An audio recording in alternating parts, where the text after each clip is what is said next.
Now for something completely different. How much battery's left on that, AD? Lots. Damn. Firstly, special thanks to tonight's best man sponsor, Imodium. You really didn't want to see more of me than you have to. Unfortunately, it's useless at stopping verbal diarrhea. So sorry about that. I'm very nervous, obviously, as you can tell. But I think my preparation stands me in good stead. No doubt you've witnessed my fake tan. I've invested a lot of time in this. I asked for Des O'Connor teak and ended up like a Michael Jackson freak. I'm the whitest man in Britain. I am mindful that I stand between you and more alcohol, so I will try and be quick.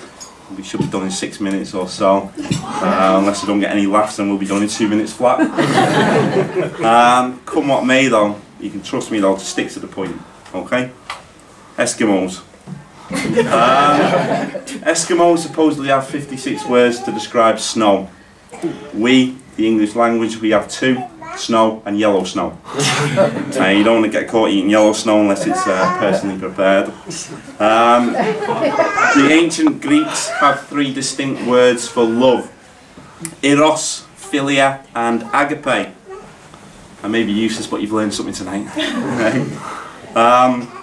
We, on the other hand, have just one word to describe such a powerful emotion: sex. Sorry. Love. Sorry. It's a major flaw of the English language. We only have one word to describe so many different emotions.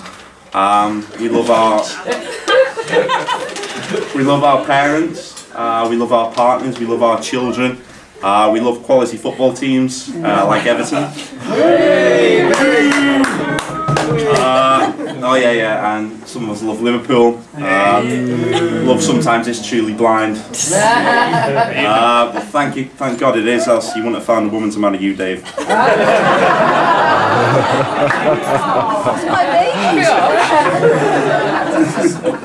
But what is love? How do you describe love? A deep, unconditional love.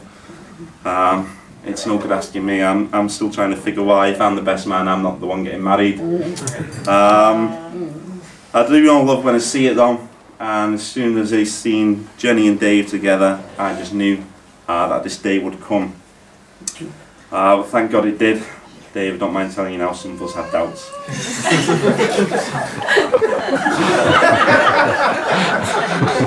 Those doubts were heightened with news when Dave went away on holiday with our mutual friend Gary Saunders.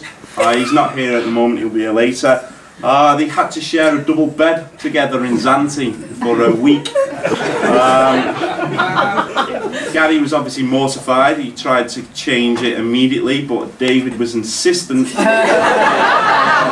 sleeping together for the week.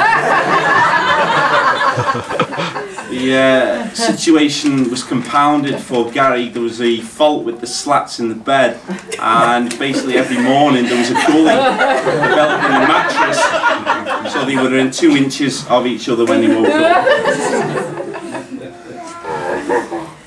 What can you say about David Engelbert Greenhow? He's always been a fighter. I do vividly remember early on in our drinking career,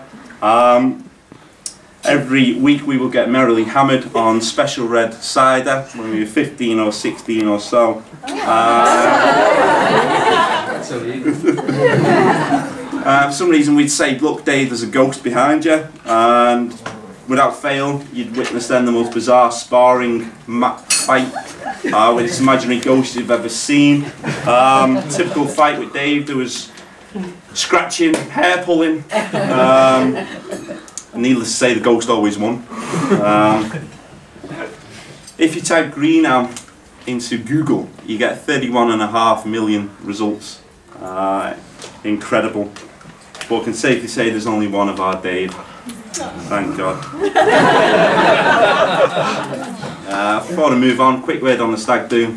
Velocity. That's it. Many of you know Dave's pursuing a successful career in sales as we speak. Wasn't always the case though. I used to work with Dave in an electronics boutique, which is now Game Group. We sell computer games, or we sold computer games and computers. We were fairly geeky back then. Some things never change. Walking past Dave trying to clinch a sale with some poor young lad. He was trying to flog 2 games of the PlayStation. I knew it was going downhill fast when he overheard Dave saying, "Look mate, are you going to take it or what? We're not a charity here."